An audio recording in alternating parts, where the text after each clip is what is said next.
अधिक महिन्यामध्ये आपण तुळजाभवानीची घरीच ओटी भरूया। ओटी कशी भरायची मी आज तुम्हाला सांगते। अशी एक साडी घ्यायची, त्याच्यानंतर ब्लाउज पीस घ्यायचा, ब्लाउज पीस नंतर असे तांदूळ टाकायचे, त्यानंतर त्याच्यामध्ये हळदी कुंकू टाकायचं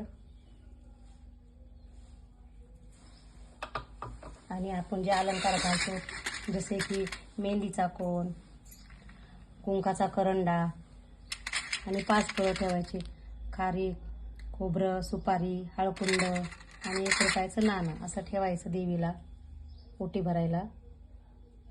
नंतर खोबऱ्याची वाटी ठेवायची किंवा खोबरं पण नारळ पण ठेवू शकता आणि बांगड्या ठेवायच्या हिरव्या कलरच्या। नंतर छोटे छोटे असे जोडे ठेवायचे आणि मणी मंगळसूत्र ठेवायचं। घरच्या घरीच आपण अशी देवीची ओटी भरायची तुळजाभवानीची। आता जी तुमची कोण कुलदैवत असेल त्याची तुम्ही करायची। असं देवीला हळदी कुंकू लावून घ्यायचं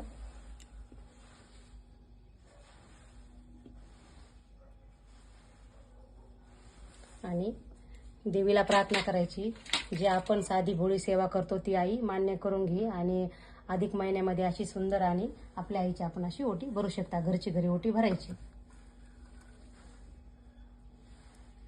आईला म्हणायचं सुख समाधानी सगळ्याला लागू दे।